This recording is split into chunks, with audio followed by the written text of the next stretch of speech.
I'm Bethany. And I'm Lauryn. Welcome to the Healing Collective podcast, where we explore the paradox of healing at the individual and the collective level. Join us as we invite guests to share their personal paths to freedom. Yeah, if you're willing to allow your eyes to come closed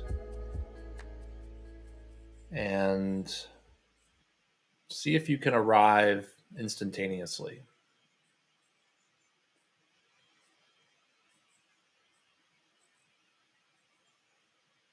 Just notice the weight of your body in the chair, feet on the floor. You might notice arms in your lap.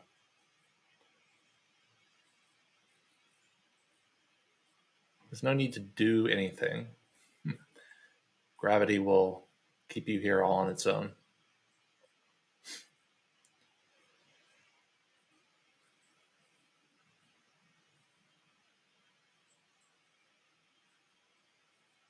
So just allow yourself to just be held by the chair, by the earth.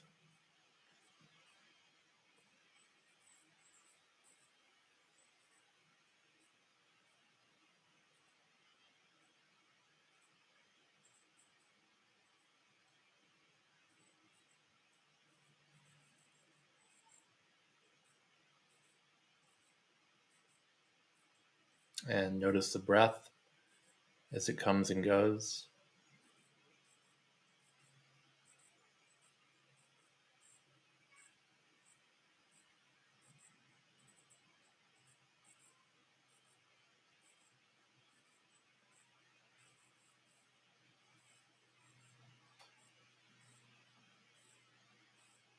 See if you can just observe the breath without fiddling with it.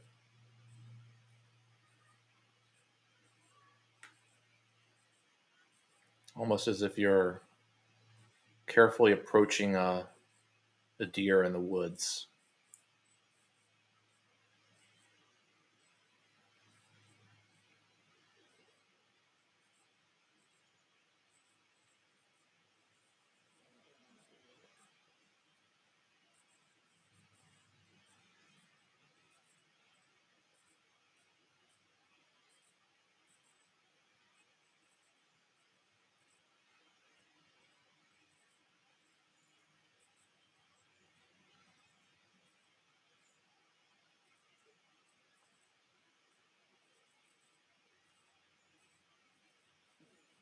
Notice any sounds,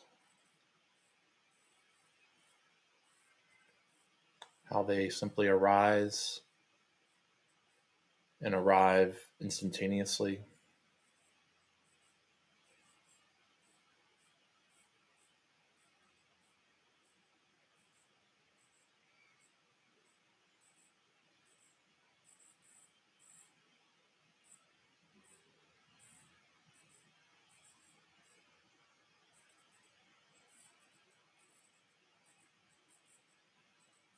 Notice any sensations on the body.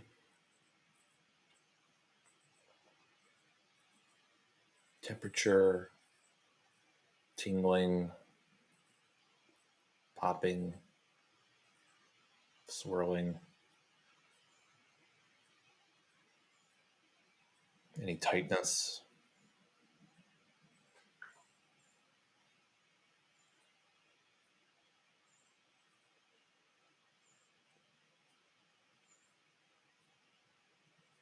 You might turn to sight, and even with your eyes closed,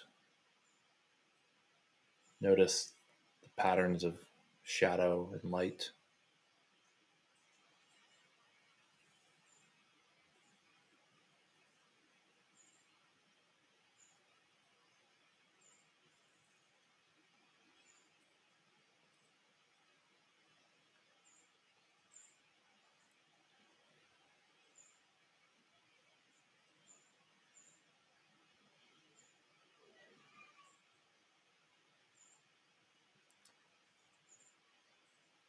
And as thoughts arise, notice how they too merely appear.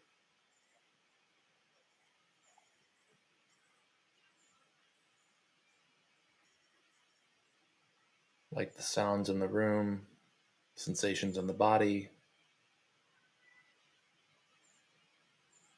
the visual field, thoughts, smells. All of this is merely arising all on its own.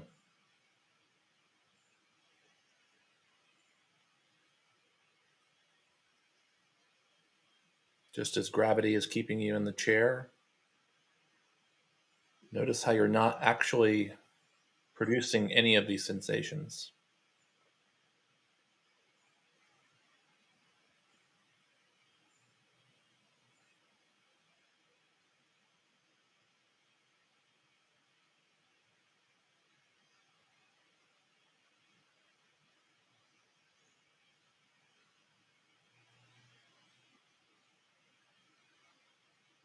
See if you can drop back and just experience all of this as consciousness, as awareness itself.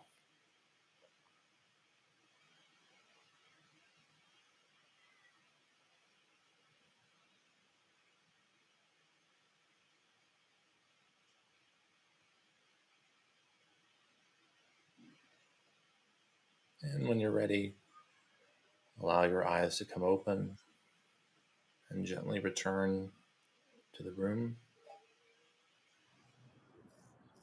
Damn, John Mark, you should have like a guest series on the Waking Up app. Right.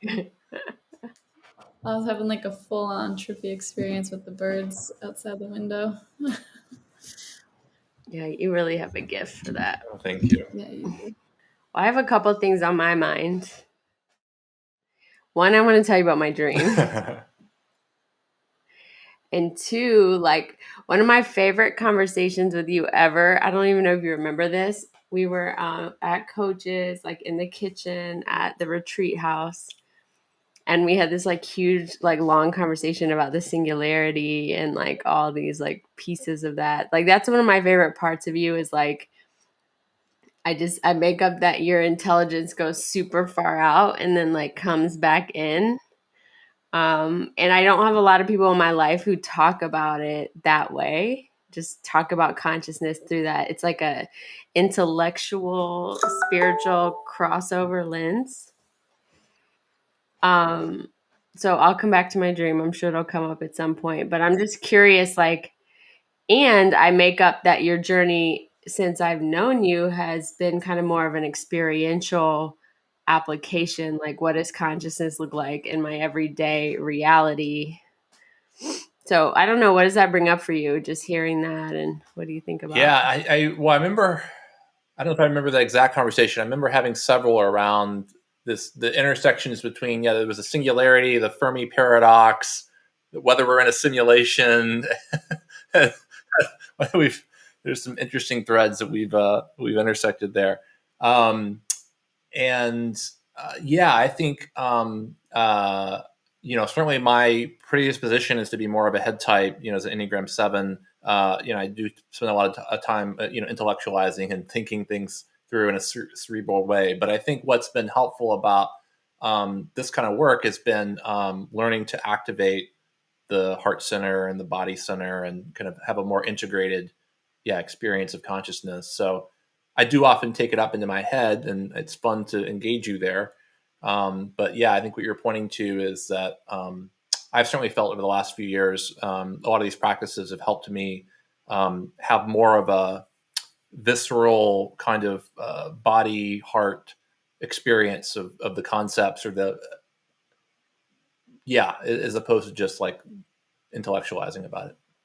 How do you identify yourself these days? Like, how would you want our listeners to know you today? If they really knew you, what would they know about you? Well, it's funny. I feel like a chameleon or a Medusa or something. I have many, heads and kind of roles in life, right? Because it's like, obviously know both of you from the coaching track of conscious leadership group and pursuing coaches training together and learning that methodology and modality. But I also have a different kind of professional side to life. I'm a director of product at Uber, where I've been for about 7 years, and on the marketplace team. So spent a lot of years, built out Uber Pool, our on-demand carpooling product. I've also worked on kind of core algorithms for matching, how we match riders and drivers, how we do dynamic pricing, positioning cars, and all that kind of stuff. And recently actually switched over to work on the delivery side. So I'm leading product for delivery marketplace. So for the Uber Eats, which includes, food, but also prescriptions now, and grocery and alcohol, and getting things from Walmart and Apple delivered. So I'm, my day job over there is kind of looking after pricing and matching and incentives and prediction and all the kind of fun, technical things that go into that. That being said, I've definitely weaved the CLG kind of work into my day job there. One of the things I started doing last year as COVID put us all into lockdown was we ended up actually canceling the mid-year performance review cycle at Uber, because it was like, it didn't make a lot of sense. People had their lives turned upside down, and we were still trying to figure out how to do remote and so forth. And so I used that as a kind of Trojan horse to sneak in some of the coaching work. And I came up with this concept called rhythm of being. And I kind of, the impetus for it was I knew some people from Microsoft, and Microsoft used to have an annual planning process called Rhythm of Business. And it was oriented around, Microsoft used to ship software on a CD-ROM, and actual packaging, it's like, there's this whole annual cycle of like, you build the software, you test it, and then like finally, you send it to the factory, they produce a bunch of CD-ROMs, and you get them on shelves. Of course, software is not distributed that way now, but around that, they had this annual cycle that involved a very intentional kind of like rhythm of, planning and strategizing, and then building, and then testing, and then shipping and marketing, and kind of there was a kind of a breathing in and out to the whole thing. So the idea I had was to try to bring some of the coaching work into the corporate world, particularly with my team, and introduce concepts like zone of genius, and above and below the line, and a drama triangle, and getting in touch with your own kind of context. The other inspiration for it was, I think both of you know, but having listened to Boyd Vardy and his whole thing on Track Your Life, and this idea of learning to be like a lion tracker, but in your own life, and looking at the tracks of, what experiences have I had, what's going on in my life, what's working for me, what's not working for me. And that was the idea behind Rhythm of Being, which is like, we spend so much time in the corporate world talking about the content, right? Let's get the right algorithm, the right product, the right roadmap. But what if we could turn our attention inward and also open that up to each other, and just really kind of get curious about, how am I being in this meeting? How am I being with the other people on my team? How am I being with my wife and kids? How am I being with all the people that are important to me in the world? How am I being with myself? Maybe even most importantly.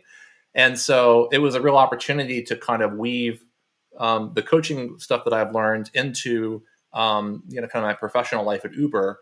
Yeah, it's been kind of really beautiful to start to intertwine those things. Of course, my other big role, if you were to know me, is as a husband and a parent. My wife and I have been together for 13 years now, hard to believe. And we have 3 girls who are 6, 4, and 1. And that is a whole nother challenge to conscious parenting. Is I'm still toddling quite a bit at that one, but yeah, so those are the main roles I think that people would know me as. I name drop that I know some. I know my friend John Mark's at Uber. Yeah, he's. I never order Uber Eats without thinking of you, and also I have John Mark. I really do name drop it all the time. And then we were all in the same coaches training together, and John Mark got us all a gift, and it hangs in my office. I'll show you where. I don't know if you can see that. It's up there on the wall, right? Yeah, but mine is in my living room. Yeah, it's this beautiful art based on Enneagram type that was just unexpected and so beautiful. Oh wow, that's the 7. That's the 7. Wow, I really like the 7. I'll get the 8 one to be closer up. What have you learned by bringing that work to Uber, like, and just playing with it in a different way? What have your reflections been? Oh yeah, there's the 8. Yeah, we have that one too because my wife is an 8. Yeah, what have I learned bringing it to Uber? Well, it's interesting, Lauren, because at first, and I still feel this when I introduce the stuff to anybody new, there's always this kind of fear and this like, like, okay, are people going to think I'm like like some sort of woo woo hippie, like, this kind of, some of this stuff that feels a little unhinged. The what will people think of me? Well, they think this is crazy. I can tell he hasn't heard many of our podcast episodes yet, because this is the place for the woo woo weird. Oh no! I know it's a safe space with you all. I just meant when Laura was like, "What did I notice?" Bringing it into a place like Uber where it's maybe less woo woo. The interesting thing is the receptivity has been off the charts. I actually had, when I recently moved teams, I had folks in my old team kind of say, almost begging, like, "Hey, can you please not stop this kind of rhythm of being group coaching stuff?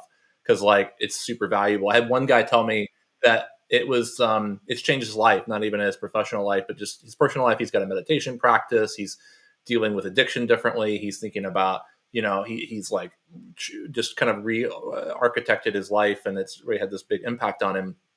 And it feels really rewarding then. And it's, breaking through that fear and then realizing that on the other side of that is, trusting myself, trusting the process, trusting this kind of work, that not that it's going to be for everybody. There's some people that kind of came and were like, okay, cool, and peace out. But there was a strong critical mass of folks that were very receptive to it, and found it kind of a breath of fresh air to have a meeting where we talk about context with each other and do kind of group coaching work.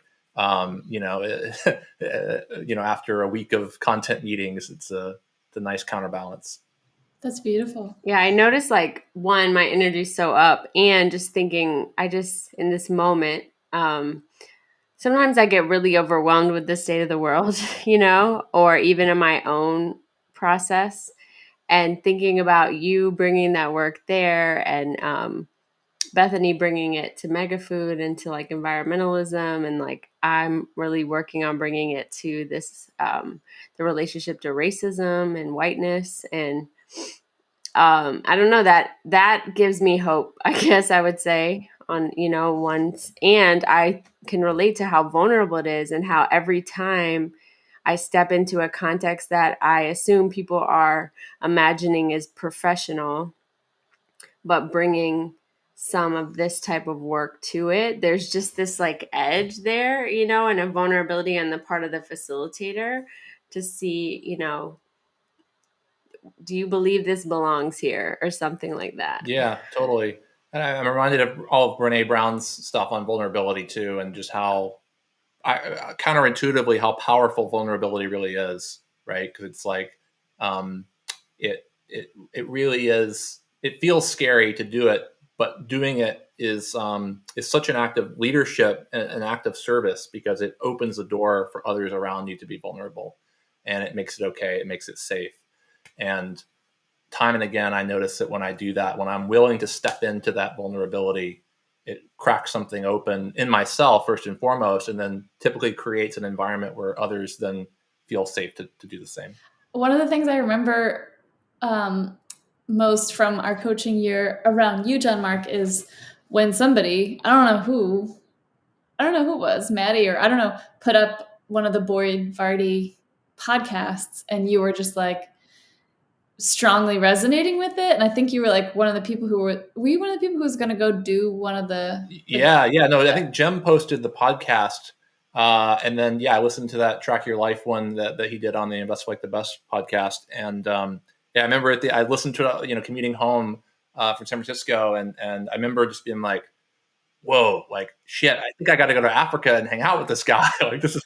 And I remember going like, shit, my wife's going to think I'm nuts. And I walk in, I told Mary Kay, I was like, honey, so I listened to this podcast today, and I want to go to Africa and do a week-long retreat. And she was like, you know what? Life is short. If this is calling you, you should go. And I was like, man, you're the best. She really is. What, COVID shut it down? Yeah. So I was supposed to go last summer, and it got postponed to this year, and I decided just to wait, just to kick it another year. But yeah, I'm in theory deposited and signed up. So I think eventually, I actually met Boyd before COVID though. He was in San Francisco on a book tour, and it was really cool. I met him through Brad. Brad knew that there was this like little yoga studio that had him for like like this 20-person thing where people brought wine and cheese and stuff. And the guy was like, he really is living this kind of through me experience, right? Like I remember talking to him and he was telling me about how he's just kind of experiencing the room and like there's people over here, having a conversation, people here. And he was like, yeah, he's like, we were supposed to start like 5 minutes ago, but I'm kind of feeling into like when does this want to start, and there's people over here completing something. And he's like, I'm just trying to figure out like what wants to happen here, and flow with it. I was like, whoa, like, like this guy is something else. It was cool to experience that. Can you say a little bit about, for anyone that doesn't know who Boyd Vardy is? And I only really know a little bit. I didn't even get through the whole podcast, so I don't know if that says anything about where I'm at on that. But if you could, all the guys, it seemed to really resonate. So if you could tell us who's Boyd Vardy and like, what did you hear in that podcast that you were like, your attention went to it so strong? Yeah, totally. So, so Boyd Vardy is he grew up in South Africa as like a second or third generation of a family that owns kind of a safari retreat place where they, where tourists go and do, lion tracking, zebra, elephants, etc. And so he's basically the owner, or his family owns this like luxury lodge now called Londolozi. But then, and so he has a whole kind of story about growing up in that kind of world. But then he got into coaching, and I forget, Martha Beck, I think, was the person that he got into. If that means anything for anyone, I don't know her work that well. But anyway, he kind of got mentored by her and into coaching. And so he kind of fell into this. He runs these retreats now. I mean, they kind of have two businesses, I guess. They have like if you want to just do a luxury vacation and go to their lodge and go see lions, that's great.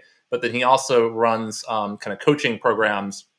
And the one that he was talking about, he was on this podcast called Invest Like the Best with Patrick O'Shaughnessy. And he had gone, this guy Patrick, the host of that podcast, had gone on one of these Track Your Life men's retreats, which is 6 men with Boyd and these two like OG, tracker guys who are, South African and have been there, for forever. And it's like this week-long thing where you, learn the art of tracking lions. It's like, or any animals, sorry, not just lions, but, how do you look for the footstep, the prints, and, where the leaves have been stepped on and the twigs are broken, and how do you pick up the trail and the scent, and if you lose it, you find it again. And his whole program there is basically that tracking animals in nature is a metaphor for tracking your purpose in your own life. And, looking for what are the clues to what are the things that I have done? What was I doing? How was I being? How was I feeling when I felt most alive, or when I felt most connected to other people, or when I felt most on purpose, or in my zone of genius, or in flow? And so the idea is to, basically use, lion tracking as a metaphor for learning more about yourself and your inner purpose. And so he was basically describing that week-long program. They were reminiscing about their time on that, and then Boyd was telling about how the program came to be. And the whole kind of description of it and experience just really resonated with me. And I just felt this like call to like, go to Africa and be in nature and get out of the box of, commercial, civilized living. I grew up doing a lot of backpacking. So I grew up in Scouts and in East Tennessee, and did a lot of backpacking on the Appalachian Trail. And so I just have a lot of fond memories of that, and just remember how like getting, out into nature where cars can't go, and being, out in nature for a couple nights, you notice something starts to change, right? Your kind of circadian rhythm starts to attune to the sun and the coming up and going down, and the birds, nature, and you can't get out of the caffeinated kind of, get up and go to meetings and run around life. And so there's just something powerful about being in nature, and how it's a portal to doing that kind of tracking work to learn about your inner purpose. Yeah, I listened to the podcast too, and I thought it was so good. But in addition to the purpose, I just thought it was really so much about through me, right? And about like that the animals are following their flow and that they're observing like the animals in their wild and the way that they relate to each other and they move from one place to another place as well. And it kind of reminded me of like the surrender experiment, and this, which is a book by Michael Singer that just talks about he just decided to just surrender everything in his life. And then you talking about circadian rhythms, I think there's an assumption below all of it that when we get out of that box, however you label that box for any one of us, there is a stream of conscious life that's moving that will dance you from one thing to a next, aligned to your highest purpose. Which that story has always been very intriguing to me, and I think my life over the last few years I've really sought to align to that. And also Joseph Campbell's like idea, right? That like that's the hero's journey doesn't even begin until you can't see the path, and the path starts unfolding for itself. And I want to say that I'm like also right now in a place of like deep resistance against that process. Like, just to be real, like I remember in Michael Singer's book, like in the beginning, all these crazy things are happening. Like he goes from like living barefoot in the woods alone and like being like a professor at a community college to like having like 5 big buildings and all this property and creating like some kind of communal spiritual space. But then he gets like audited by the federal government, the FBI, and this crazy thing happens to him. And he just talks about just sitting with the resistance and not trying to do anything about it, but just keep showing up to the experience. And I was thinking about that today, like, man, fuck that shit, basically. It's kind of like, so I just, yeah, all of that came up when you were talking. Is like, it's like such a good reminder. Because when we were doing that Through Me retreat, I was so deeply connected to basic trust, you know, so deeply connected to the unfolding that I'm held, that everything is for me, everything is, and had some like really beautiful things happen. And so I want to be reminded of that today, is basically what I'm saying. Yeah, totally. No, I love that concept of basic trust in that, book, Facets of Unity by A.H. Moss. In fact, I often go back to that chapter on basic trust when I'm noticing resistance and bracing to something that is in life. And it's a beautiful, return back to that. I think the other thing about being in the box and getting out of it, just to go back to that briefly, was, Boyd actually talked about it in the podcast that we literally live in a box, usually a house, and then we get in a box that's a car and drive to another box that is our workplace. And in all of that is this idea of separation, right? It's like we want to separate ourselves from the outside, separate ourselves from the neighbor and put up the fence and have the gate. And, this idea that I need to secure myself and my being in order to be okay. And that's just not how we evolved, right? Like, again, when you're on the plane in Africa, there's a horizon you can't see. There is no separation, right? Like you are with nature and in the woods and the sun and the sunset. There's no like, this modern day illusion of separation, and creating that isn't there. And so part of all this, I think, is trying to surrender those concepts and like let go of the need to secure oneself. Be okay with the risk of getting eaten by a lion or whatever, or whatever the resistance is, Lauryn, in your life that you said I'm resisting. In Michael Singer's case, it's the IRS audit. It's like that's the modern day lion, right? The IRS is after me. But the paradox, again, I think that I realize is that the only as long as we attempt to secure ourselves in boxes and fences and creating these things, we're never really free because we're not experiencing our full aliveness. And it's only when you're willing to risk anything and everything and fully surrender to all this stuff that you can actually be the most alive, right? Like the more you try to hold your breath, the more you lose it, right? Like Alan Watts said. So, but it feels scary. I'm with you. There's every day I notice times where I'm resisting what is and just like trying to stop it. And then every time I stop resisting and let it flow, it's like it is for me. It is actually working, and yet I still resist it every time. I know, right? I know. I feel exhausted from resisting right now. But it makes me think about those song lyrics that you posted on some Slack, and I ended up painting on my wall. Um, it's like the last phrase is, "So hear this, please, and watch as your heart speeds up endlessly, and look for the stars as the sun goes down. Each breath that you take has a thunderous sound. Everything's magic. Just sit back and hold on, but hold on tight. Prepare for the best and fastest ride, and reach out your hand and I'll make you mine. Everything's magic."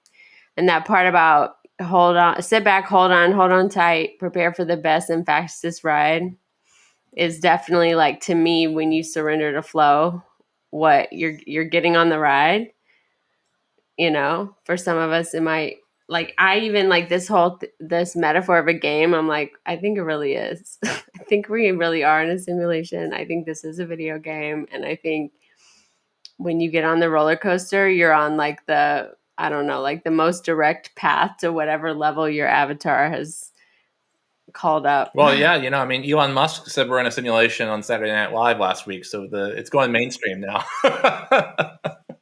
Well, I want to double click on that because right at the beginning, you guys talked about the singularity. And I know about that primarily from half eavesdropping on that conversation you guys had and half Lauryn talking about it. And my old CEO, Robert Craven, shout out, talking about singularity, but who's also a 7 leader at a company. But well, as you guys were talking about surrender experiment and through me consciousness and letting things flow and, like, not resisting, I was just going, how does that line up with, like, we don't want to die, so we need to find a way to upload our brains into a computer so we can live forever. But then you started talking about it as a video game, and I was like, oh, maybe it is all the same thing, actually. So I'm interested in if one of you can give, like, a 101 on the concept of the singularity, and then how you think that relates to through me consciousness. Yeah, Or doesn't. totally. I think so. The basic idea of the singularity is Ray Kurzweil made this concept famous. He's a futurist and AI kind of pioneer and invented the Kurzweil keyboard. You heard Kurzweil keyboards and a bunch of other stuff. But anyway, he wrote a book called The Singularity is Near that was probably one of the first to popularize this concept. And the singularity that he's referring to is basically his point is his whole thesis is that advances in medical technology that are increasing lifespans, right? The average lifespan, goes up. That we're at the beginning of an exponential curve where the future of nanorobots and cancer treatment and building replacement organs and labs and whatever is that life expectancies will go from they've gone from 40 years and hunter gatherers or even less, right, to the 80 years that we have in the U.S. It's going to go to 90, 100, but then it's going to reach this inflection point, right, where there's an exponential curve where suddenly lifespans are now 200 years because you can replace all your organs, and they're 300 years, 400 years, 500 years. So singularity would be the point at which for every year that you stay alive, of course, you still have to not get hit by a bus because that would be super tragic, even more tragic if you can sustain yourself in other ways. But the point is that for every year that you stay alive, medical technology will advance by more than 1 year of life extension, right? So that's the idea. Is if you can live long enough to the point at which, every year we're adding 1.2 years of average life expectancy through these sort of, anti-aging technologies, then you could in theory live forever. And yeah, I agree. The concept is it's really great for a 7 because it is rooted in this concept of I am my head and I don't want to die. It's like, so I remember the Bill Gates documentary on Netflix. One of them, where someone asked him what are you most afraid of about dying? And he said, I don't want my brain to stop working. He's like, it's like perfect. I don't think he's actually a 7. He's probably a 5, but anyway, it's still a great concept. So yeah, I think what we see, so there's a whole bunch of people in Silicon Valley, that have this cult-like belief that they're going to cheat death or, get to a point where they can just download their consciousness to a computer and live forever. But yeah, how it relates to simulation is, well, if you're already in a simulation, then if you're downloading yourself to a computer, then I guess that's just a simulation within the simulation. It's like that old movie, The 13th Floor, where they're in a simulation It's like the Matrix within the Matrix, right? Yeah, but what we were talking about that night was that like what I remember is that like that the technology moves in that direction and we upload all our consciousness, and then from that place in the future, we are downloading our consciousness back here right now. Right. It's like the interstellar idea. To actually experience bodies. Right, Yeah, exactly. yeah. To experience bodies. And that's the train I'm on. That's the train I'm on. And my theory is that we fucking miss bodies and we miss organic matter, and we're like, fuck. And so we're coming back into bodies and trying to shift, and little aliens like us are going into Uber and these different places and trying to spread little light seeds so that maybe people want to wake up enough to be like, oh, these bodies matter, and I do want to go outside, and I don't want to be in a box for the rest of my life, and I am more than just my brain. How does that, Lauryn?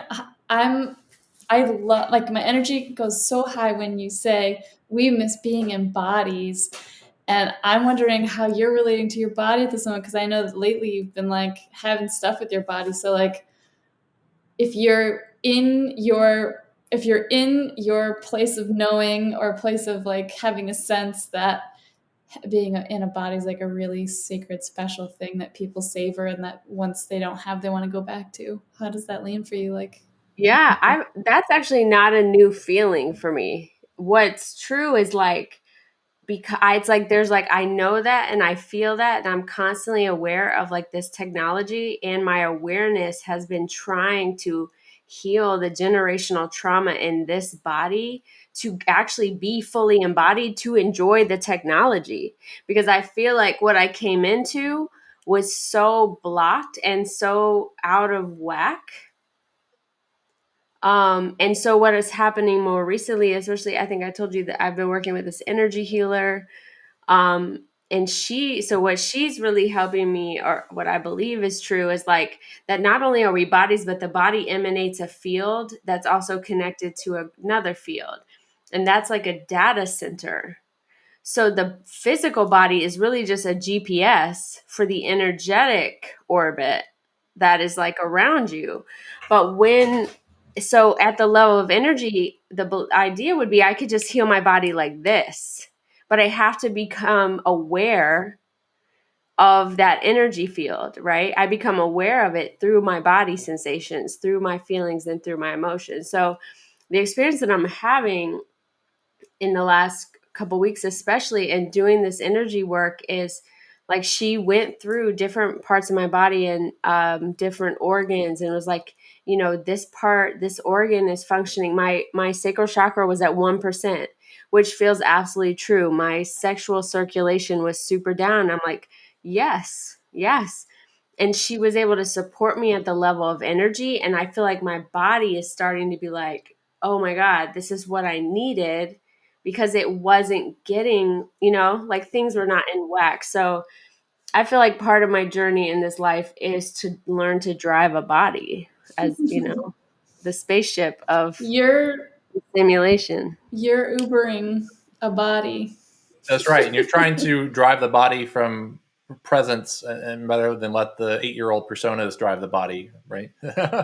Exactly. That's exactly right. And those personas even being like what I believe is a projection of generational DNA, and that when you're doing persona work, you're healing the DNA of that body and supporting that body to move in a direction of more aliveness and more presence, which would lead to a higher likelihood that that body would replicate and keep replicating and keep wanting to exist, right? Because if I can experience aliveness and sensations, and I had this experience like when I would be with my last partner, was like, oh my God, like I am so grateful to be in a body with you. I'm so grateful to touch you and look at you and lick you and do these things, because there's like a part of me that it feels like it's really connected to a reality where that is not accessible.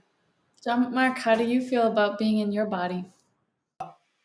It's funny. I mean, I think I feel better and better about it, honestly, as time goes on. I think I I certainly have moments where I wish my body was different. It's like, it was more muscular or different.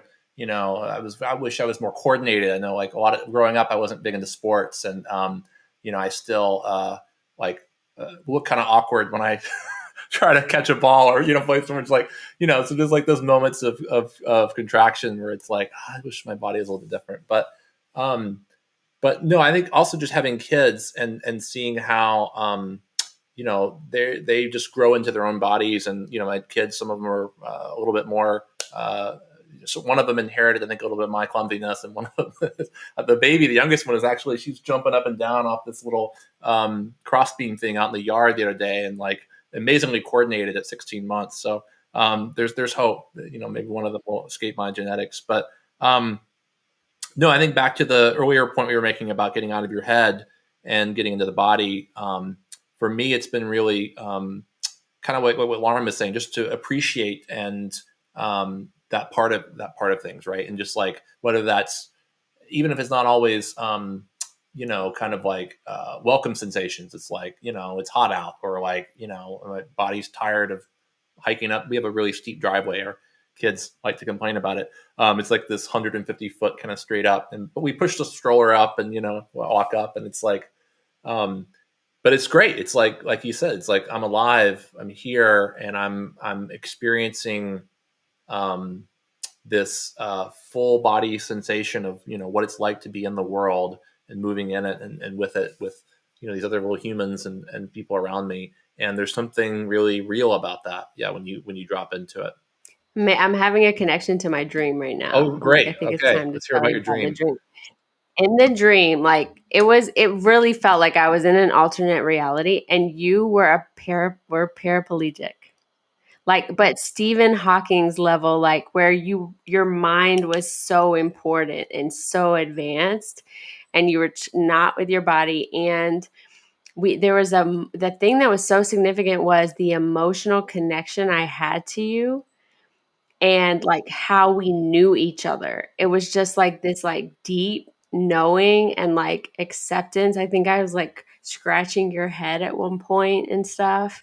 And like it was like we were communicating without words, but it was just like it was such an emotional. So when I think about that now, and what I play the story game, the story projection game, I could totally see a reality where you were so cerebral the whole time, and where part of your life's journey is learning how to drive a body, like I could totally see Yeah, that. no, that's great. Yeah, learn how to drive a body and just be in one. And I notice that still. It's a good pattern for me to notice if I'm, in resistance to what's going on in my life, something I don't like or want to change or be different, or there's an emotion that I'm having trouble being present with.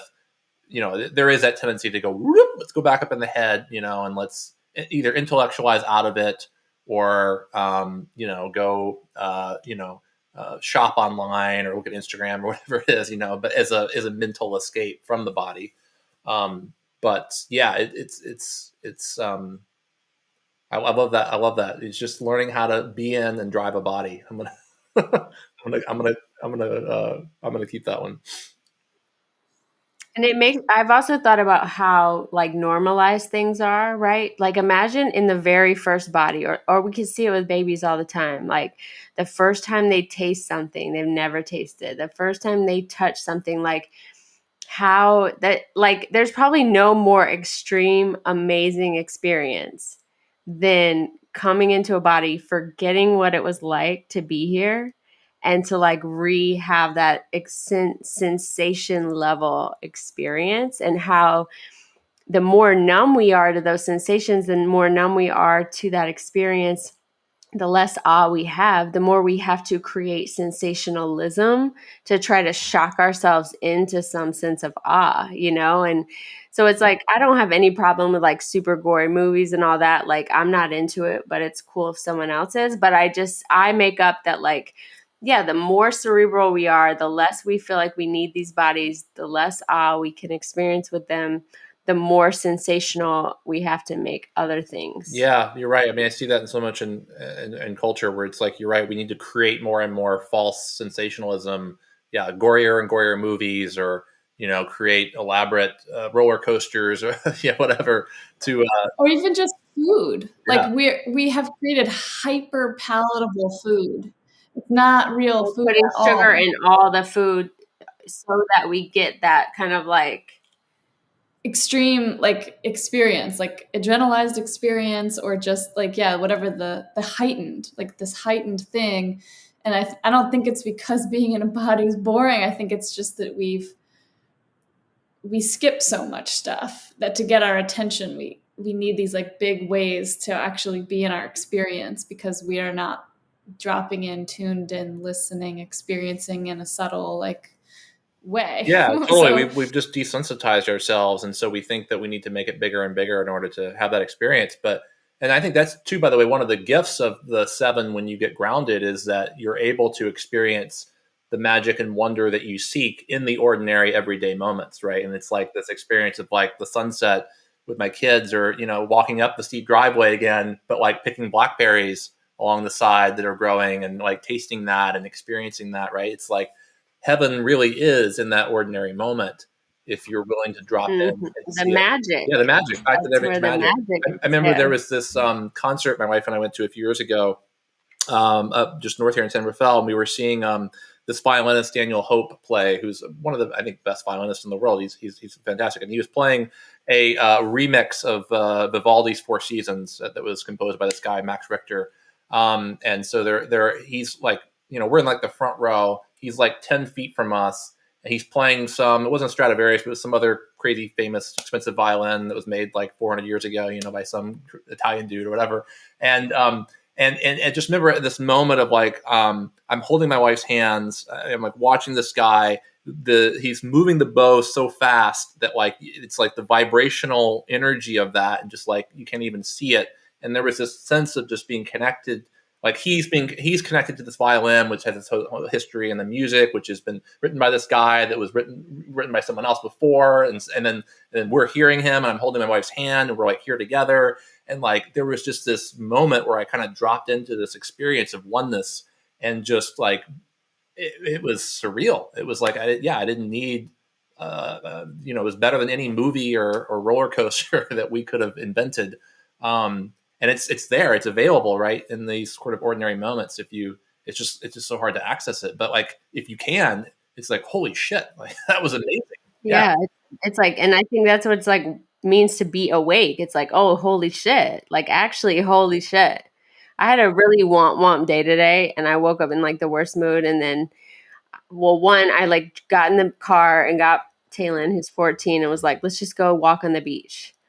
And like one, that shifted me so much, just the beauty of it. It just blows me away every single time. But then when we're driving back, I'm like, how many times have I said that I wish I could go back to when Taylon was like 0 to 7 and just stare at him? I've said that so many times. And I'm like, I'm going to feel this way about him at 14, And I really have like been just having moments like I'm just like staring at his face or taking him in, and the deliciousness of other people. I think this is actually a gift of yours, Bethany. We were talking about this yesterday, like the deliciousness of the whole person when you see them with your body, when you see them with your energy and their energy, when you feel them. I like to smell them. Yeah, And I the like to have my smells. cheek on their cheek. Like, it's like, yeah, it really does it for me. I forgot about that, Bethany. That's right. Remember at one of their coaches' retreats, you wanted to smell everybody. I remember that now. Did I?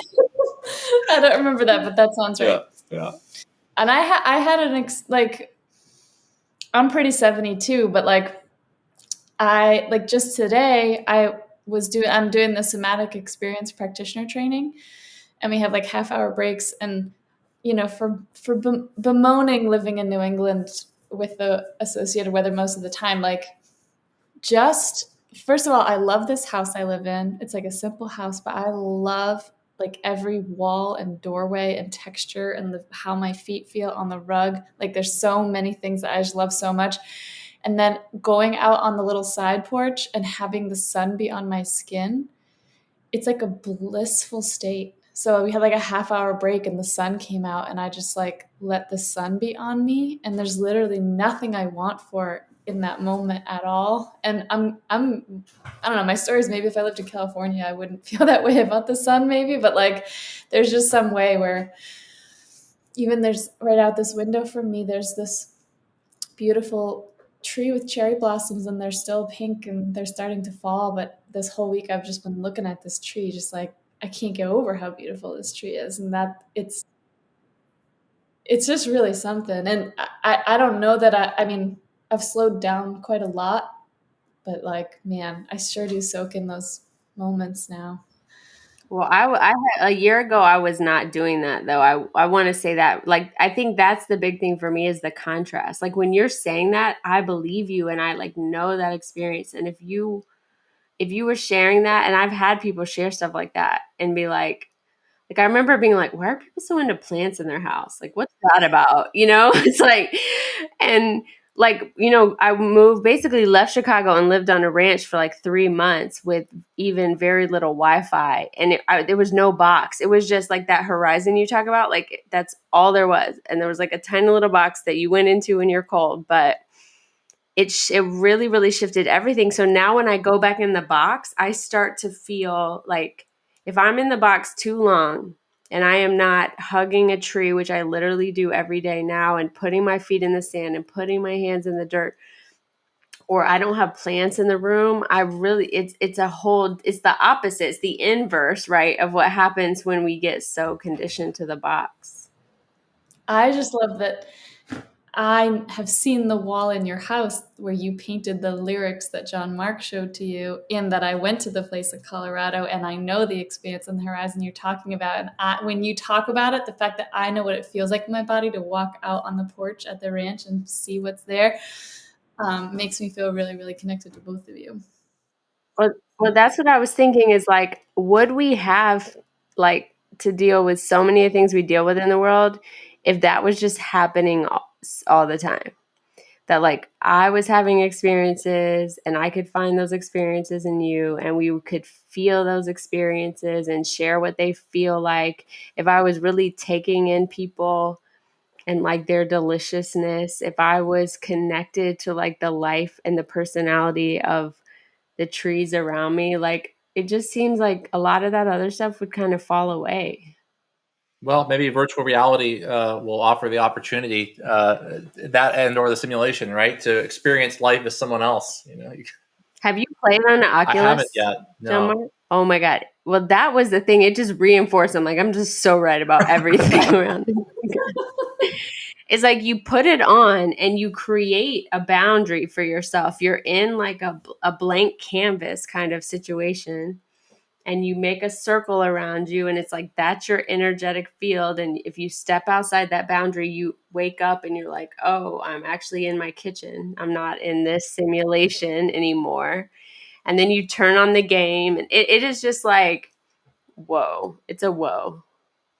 It's so many metaphors for the work of waking up. Yeah. Well, and it is one of the arguments of this for the simulation, right? Is that back to the extrapolation and exponential progress, right? If you say, okay, you know, we invented Pong in like 1984 or whatever with like the, you know, little arcade game with the little ball going back and forth.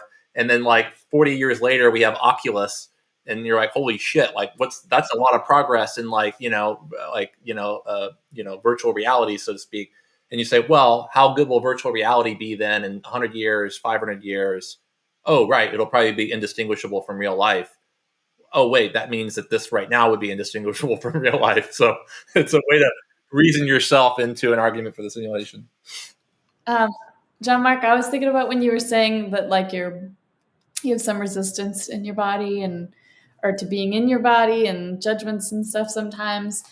But I'm just remembering one of the first times I saw you, and that you were in like pink like leggings, and I was like, it just read so much confidence to me, like such a high level of confidence. I don't know if like they were was pink, like, but maybe Right, they were actually right, they were universe, like weren't they like the stars, like all the stars of the galaxy or something? It was colors. Yeah, It was right, the moon and star ones. Yeah.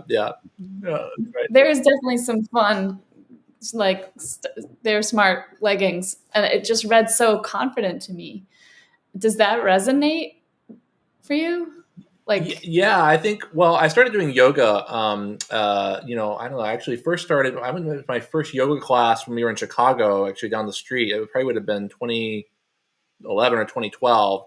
And that was before I got into the CLG kind of work and everything. But I remember having that experience of just feeling more in my body for the first time. That was one of the first times I got exposed to it, and I got really into forest yoga a few years after that, and started kind of going deeper into. what is forest Forest yoga? yoga is named after this woman, Anna Forrest, who founded it, and it's an interesting type of yoga in that it's not like vinyasa, like fast paced, chaturangas where we go exercise. Um, it's slower movements. You hold poses for a minute or two. You're very focused on the breath work. It's very into like kind of so it's a combination of strength building through intentional holds and poses that you move kind of through in different ways while really breathing through them and breathing through the muscles as you hold it. And so I make up that it's a fantastic type of yoga, particularly for head types, because it's really oriented around getting into your breath and your body and what it feels like to be in these different poses. And, unlike a vinyasa, you're not just rushing through things where you can't even really notice what's going on. So that was the kind of yoga that I got big into. And, it's funny because um, I think typically, guys are like, why would I wear leggings or whatever? But once you wear them, they're actually pretty damn comfortable. I don't know if people don't get that. Sure. And B, they are highly useful in yoga for a couple of reasons. One is for proprioception, right? So you can see like, where are my knees? How are they aligned with my legs or not? Which if you're wearing like baggy pants, you can't really see that. They're really useful for like inversions and arm balances because you're not like sliding clothing and leg hair all over the place. So I kind of first started wearing them more just for the practical reason of I found like I could actually practice yoga better in them, and didn't really care what other people thought. And then it was like, yeah, well, if you're going to wear leggings, they might as well be fun, right? Like, let's get some really cool prints or something. Life's too short to just keep it boring. But yeah, I think maybe at coaches training too, what I loved about our group and our process there is that there is this notion of, it's obviously focused on allowing and welcoming. And it's this place where you can, we're encouraging each other to really be our most authentic, true selves. And, whatever that is, right? Whether that's, smelling each other or wearing leggings or doing, whatever practices that we're doing to help learn more about ourselves and each other, and just Where do you think, like, if you think about whenever we started coaches, which I know probably feels like 10 years ago because of the last year, but what is it, like maybe 3 years, right? We've known each other. I think we started was it 2018? So that's about right. Fall of 2018. Yeah. That one started. Yeah. So how have you healed the most? Or in what ways? What is the most significant experience of healing that you've had? Well, honestly, COVID and the life changes that brought about were probably the thing that stands out for me the most. I think what I hadn't faced and dealt with was how much I used going to an office as an escape, and as again, back to kind of creating separation to create security. It's like, kids are tantruming, they're out of control. It's like, oh, sorry, I got a meeting. I'll see you later. I'm going to jump in the car and, listen to a podcast and, go to meetings, and, like how easy that was in some ways, right? Where it's like, especially in the tech world, right? Like, it's like, I mean, people are basically spoiled. You've got free lunches and beer on tap, and people clean up after you. And, there's like, you just go, there's meeting rooms, it's air conditioned, it's quiet. There's no little, humans like asking for a million things a minute. And my wife has been a stay-at-home primary caretaker with our three girls for the last many years, and I just hadn't appreciated how hard that is and how much she does. And of course, obviously, with me working from home, and then the kids not even in school for a lot of last year, and just trying to make all that work, there was I couldn't run from it. I couldn't just be like, God, like I'm really uncomfortable that like the kids are fighting and they're tantruming and I don't really feel competent as a parent. Like, how do I manage this? Like, I used to be able to like just go to work, and then it was like, now I can't do that. I can't run away. Yeah, it really. I noticed too how much I use travel, like even business travel. Like, yeah, it's always good to go see your team and do stuff, but it was like part of that travel was again maybe that seven tendency to want to just escape and go just like go find novel things to do, and again not being able to travel. It's like get back here, right? So that was just a healing thing for me, is just like, can I be with my kids and wife and have, as we transition to work from home, be willing to have my 1-year-old have a tantrum on a call with the CEO, whatever. Like, it's like, because my wife's managing them or whatever. Can I just allow that, right? And then can I find, instead of looking for heaven in a trip on an airplane to Hawaii, can I find heaven in the eating the blackberries in the driveway, or watching the sunset, or going for a hike in the backyard and hugging a tree, like Lauryn said. So I think that's what's been really healing for me, is that, pre-COVID, I was really caught up into the let's go, go, go. I'm always going out to eat with my colleagues and making, all this, classic seven, like always want to do stuff. And so stopping all that really, it was a bit jarring in a way, but it kind of shook me up a little bit and helped me kind of like settle into just a simpler way of life. And it's great. We actually, we bought this house right after lockdown started. We're in Mill Valley, just north of San Francisco, and it's great. It's like we walk our kids to school. It's like a 3-minute walk. I can walk to a Whole Foods in 10 minutes. There's hiking trails in the backyard. I commute 30 feet from the house to my office in the backyard. There's been times in the last year where I would not drive a car for like a week or two. It's like, you don't need to. And it's like, I drove to San Francisco for something a few weeks ago, and I was like, wow, like I really don't miss like this commute. Like how much of my life am I spending in this box, traveling to a box? Like, why am I doing this? So yeah, I guess, COVID and rethinking how I want to live and be, and do I, how do I want to, spend my time and energy, and do I really need to be doing all these things to be fulfilled and happy, or is that just an illusion?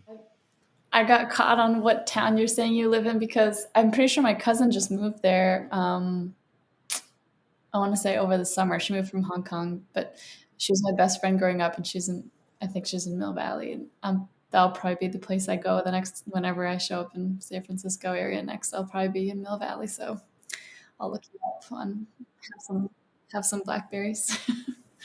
I figure that, like, I think your story is a lot of people's story around COVID. Yeah. I think it's That felt probably, true for me too. Everything. the blessing of the experience, and back to the simulation, like probably intentional somehow, like that interruption of I make up that like we were on a fast path to the singularity, and something that COVID was part of kind of shaking that up or slowing it down.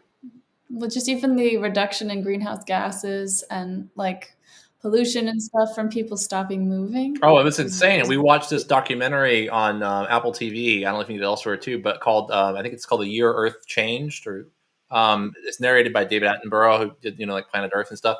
And it was, so they filmed, it's fantastic. I highly recommend it. It's like 40 minutes, but they started filming after lockdown started, and it was good foresight to kind of know that this was pretty monumental. But yeah, they go through everything from like pollution at its 40-year lows. They show this town in India where they can like see the Himalayan mountains for the first time in 50 years, and people are on their rooftops like rejoicing.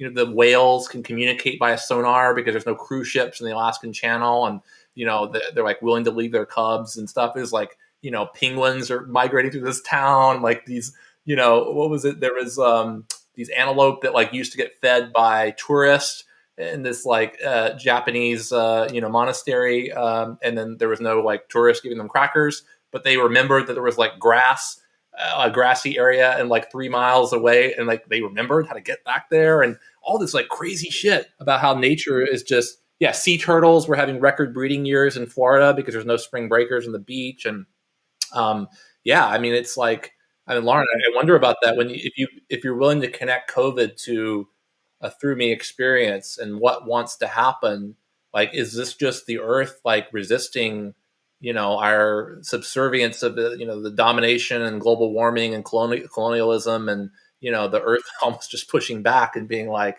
enough. Well, I think if we, in medicine work, you often hear this term of like your inner healer, or basically there's this concept that like the I am part of you, the most core part of your awareness knows how to do and heal everything. And I can't imagine that that's not true for a tree, and it's not true for the whole planet, and it's not true for water.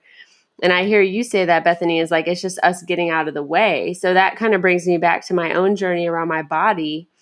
Is like, I can feel how fucking amazing this technology is that I live in, which is my body, and how my awareness gets in the way. My programming gets in the way. All of that context work that we do in conscious leadership is like, just help me to find and get down in there to be like, what is blocking my ability to be all that I am? We had Brad on and recorded recently, and he was just kind of talking about this experience of full aliveness that he can track back to very young, and almost like feeling guilty for the level of aliveness he's connected to and how he doesn't connect to being traumatized. And I was saying, like, I really think that's probably like the original design of humanity.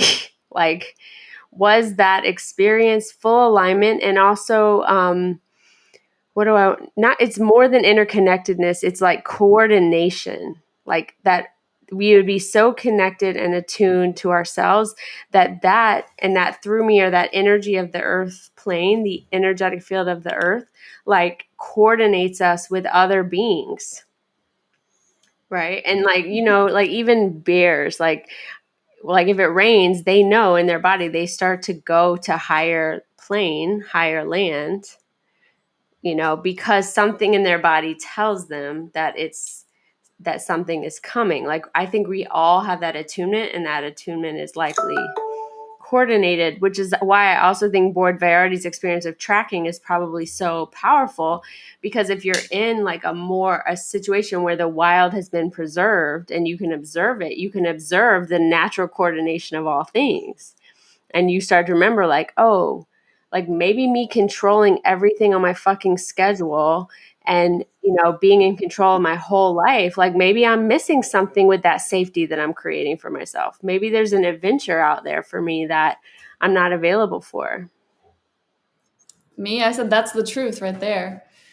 And like, I don't know, when I think about that, I think about the difference between what we call by me consciousness, which is really like, I'm going to control my reality and I'm going to build all this stuff and I'm going to make all this stuff happen. And versus if I wasn't so busy making all these plans, what would want to happen instead? What would want to happen, right? And then my journey right now is like, I think I stepped really fully deeply into that and was like, I'm so committed to this. And now it's like all this stuff, it's like, that I wanted to happen, I'm keep having to let go and let go and let go. And absolutely beautiful things come forward, and there's like a grieving process. It's like a bridging, Yeah. So I'm just noticing that we're kind of like coming in for a landing, and I know there's some kind of like time limits on people. And I just wondered, like, John Mark, where are you around the conversation about healing the collective? Just no right or wrongs, no, what comes up for you when you consider like healing the collective? Yeah. Well, I'm reminded of Back to Forest Yoga. Anna Forrest has a thing about how, and she got this from, she's very, inspired by Native American Indians. And she has this concept that she took from him, I think, called mending the hoop of the people. And so when you say healing the collective, it reminds me of her talking about mending the hoop. And I think they're talking about the hoop of like the connectedness between the tribe and the other tribes and the bison and the land, and like, back to your point that we're all interconnected. And I think, I guess for me, yeah, it's this idea of this personal work and this transformation, this awakening is the first step in that healing. of the collective of us, and us including all conscious things, like to your point, the bears and the flowers that turn towards the sun, and there's seems that there could be some level of consciousness in all those things, and how are we connected to all that? And so healing ourselves, I think for me, is the first step in kind of helping to heal others, and heal not even just the planet, but all that is, I guess, in a very metaphysical sort of way. And like you said, get back into who were we before the drama? Who were we before the disconnection? Who were we before the stories and the beliefs and the need to control and all these things we've talked about, right? And it's like, how can we go back to that source? And if we can glimpse it and crack open, a glimpse of that ourselves, then, and we can help each other to do that, then I think there's hope for collective healing there. I love how this podcast was a through me experience. Like all these things got connected, and like it's just like, wow, like that's where we landed, It just worked itself out. Yeah, it just worked itself out. And I make up, as Bethany and I often reflect, is like, that must be the message I need to hear today, and be reminded about, because that's the message that has arrived through you to us. Do you have anything you want to say to feel complete, John Mark? Thank you both for doing this. It's great to see both of you. I feel a lot of joy over here, and fond memories of our time in person. But I will settle for Zoom. I think it's so cool that you're both doing this, and I am curious about what wants to happen through your podcast and your show, and how this might reach people and find people. And the serendipitous one in me is smiling at the possibilities of where this will go, both who might listen to this, right, as we're talking, and then where that might lead folks to track their own lives and find their place in all of this. So honestly, it's fun. It's an honor. It's a pleasure to play some part in that grand unfolding. So thank you. Yeah, I want to appreciate you. I just consistently experience you as such a grounded and expansive being at the same time. And I miss your energy, and I'm super grateful. And every time we do this, I'm like, well, then when am I going to see you again? Like, I can't think of another reason. And we just know how life is. And, so I'm just kind of putting in the universe that I hope and pray that all of these people, we just keep circling back to each other, no matter how random, over the course of the next 20 years. I love it. We can come up with plenty of reasons.